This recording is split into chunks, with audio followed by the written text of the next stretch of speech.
الحمد للہ رب العالمین والعاقبۃ للمتقین والصلاة والسلام علی اشرف الانبیاء والمرسلین اما بعد۔ احباب گرامی،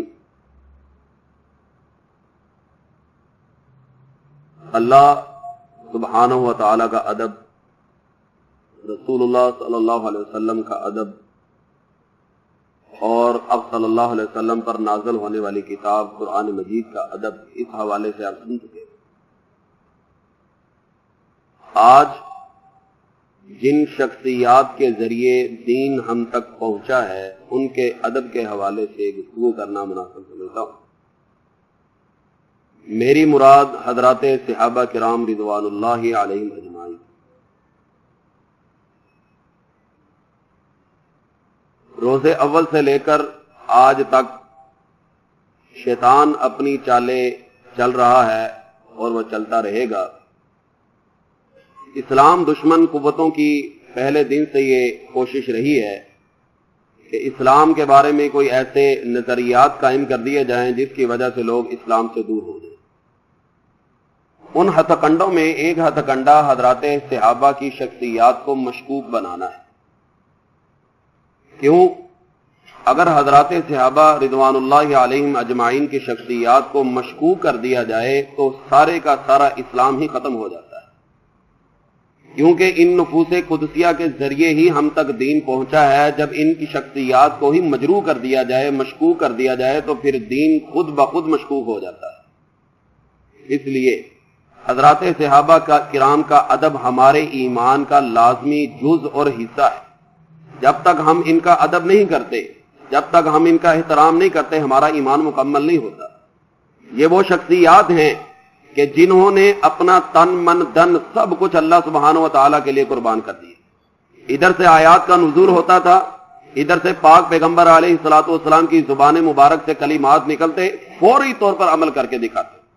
اس کے ایک مثال میں آپ کے سامنے ذکر کرنا چاہوں گا۔ اللہ سبحانہ و تعالیٰ نے چوتھے پارے کے شروع میں ارشاد فرمایا ہے کہ لن تنالوا البر حتى تنفقوا مما تحبون وما تنفقوا من شيء فإن الله به عليم، کہ اللہ تم سے وہ چیز اپنے راستے میں مانگتا ہے جو تمہاری محبوب چیز ہو، جو تمہیں دل و جان سے پسند ہو۔ ایک صحابی رسول سنتے ہیں، اللہ کے رسول آپ واقعتاً یہ اللہ کا فرمان ہے؟ فرمایا اللہ کا فرمان ہے۔ پھر آپ گواہ بن جائیے میرا فلاں جو باغ ہے میں اللہ کی راہ میں قربان کر رہا، اللہ کی راہ میں وقف کر رہا۔ یعنی ادھر سے آیات کا نزول، ادھر سے پاک پیغمبر علیہ الصلوۃ والسلام کی زبان مبارک سے فرمان سنتے ہیں، فوری طور پر اپنی گردنوں کو جھکا دیتے ہیں اور اس پر عمل کر کے دکھاتے ہیں۔ اور آپ صلی اللہ علیہ وسلم کا فرمان بھی ہے، صحیح بخاری کی روایت، خیر الناس قرنی، سب سے بہترین زمانہ اگر کوئی ہے تو وہ میرے صحابہ کا دور ہے۔ کیوں؟ حضرات صحابہ وہ شخصیات ہیں کہ جنہوں نے اپنی آنکھوں سے وحی الہی کا نزول دیکھا ہے، جن کے سامنے رب کا قرآن اترا ہے، جنہوں نے وحی کی تمام سعادتیں برکتیں اپنے زمانے میں ان کو سمیٹا ہے، جنہوں نے خود رسول اللہ صلی اللہ علیہ وسلم کی ذات مبارکہ کا دیدار کیا ہے، جنہوں نے آپ کی تعلیمات کو خود لیا ہے، دین کو سمجھا ہے اور اس کو آگے لوگوں تک پہنچایا ہے۔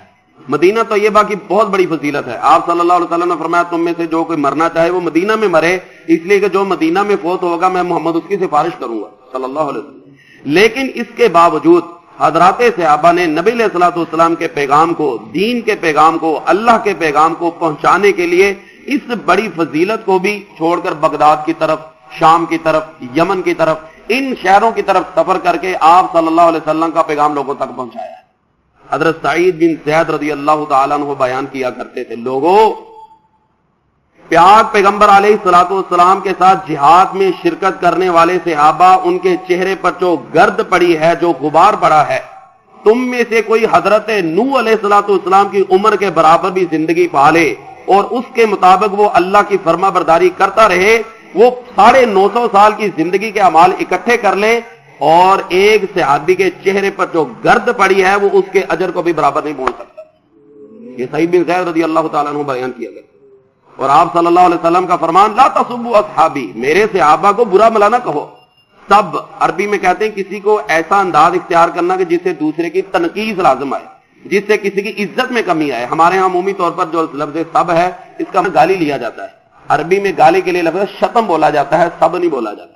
تو آپ نے فرمایا میرے صحابہ کے بارے میں کوئی بھی ایسی بات مت کہو جس سے ان کی کوئی تنقیص لازم آئے، اس لیے کہ تم میں سے کوئی احد پہاڑ کے برابر بھی سونا خرچ کر دے اور میرے صحابی نے 2.5 کلو موتر ایک یا اس سے بھی زیادہ اللہ کی راہ میں خرچ کیا ہے، وہ اس کے برابر اجر نہیں پا سکتا۔ اس لیے صحابہ کا ادب، جب بھی صحابہ کا نام آئے رضی اللہ تعالیٰ عنہ، جب بھی کسی صحابی کا نام آئے رضی اللہ عنہ کے بغیر بات نہ کی جائے۔ دیکھیں کئی لوگ باتیں اٹھاتے ہیں، وہ جی انسان ہی تھے، بھائی 100 بار انسان تھے۔ جب اللہ سبحانہ و تعالیٰ نے اپنی رضا کا اعلان کر دیا، اللہ سبحانہ و تعالیٰ نے یہ ارشاد فرما دیا کہ رضی اللہ عنہم ورضوا عنہ، کہ اللہ ان سے راضی ہو گیا، وہ اللہ سے راضی ہو گئے، اللہ نے ان کی کمیاں کوتاہیاں ساری معاف کر دی۔ کہیں اللہ سبحانہ و تعالیٰ نے اہل بدر کو خاص کر کے فرمایا اعملوا ما شئتم، تم جو مرضی عمل کرو اللہ نے تمہیں معاف کر دیا۔ کہیں عشرہ مبشرہ کی شکل میں اللہ سبحانہ و تعالیٰ نے ان کے لیے جنت کا اعلان کر دیا۔ کہیں بیت رضوان میں، کہیں کسی انداز میں اللہ سبحانہ و تعالیٰ نے ان کو معاف کر دیا، ان کی غلطیاں معاف کر دی، اللہ ان سے راضی ہو چکا ہے۔ لہذا صحابہ کا ادب انتہائی لازمی ہے، یہ ہمارے ایمان کا لازمی حصہ ہے۔ اگر کوئی حضرات صحابہ کے بارے میں کلمات کہتا ہے، تنقید کرنے کی کوشش کرتا ہے، تو اسے اپنے ایمان پہ نظر ڈالنی چاہیے اور اللہ سے ڈرنا چاہیے۔ یہ آج کی گفتگو کا خلاصہ ہے اور آج کا موضوع ہے کہ حضرات صحابہ کا ادب یہ ہمارے لیے انتہائی ضروری ہے۔ ان کے بارے میں کوئی بات بھی کہنے سے پہلے اپنی طرف انسان نظر ڈالے کہ میں کیوں ہوں، ہمارے پلے کیا ہے اور ہم باتیں اٹھاتے ہیں ان کی طرف۔ دیکھیں تابعین کو اگر تابعی ہونے کا شرف ملا ہے تو وہ صرف اس وجہ سے کہ انہوں نے حضرات صحابہ کو دیکھا ہے، انہوں نے حضرات صحابہ کو دیکھا۔ اگر حضرات صحابہ نہ ہوتے تو تابعین کو یہ تابعی ہونے کا شرف کیسے ملتا؟ اور تبع تابعین کو اس وجہ سے شرف ملا ہے کہ انہوں نے حضرات صحابہ کے شاگردوں کو دیکھا ہے، ان سے ملاقات کی ہے۔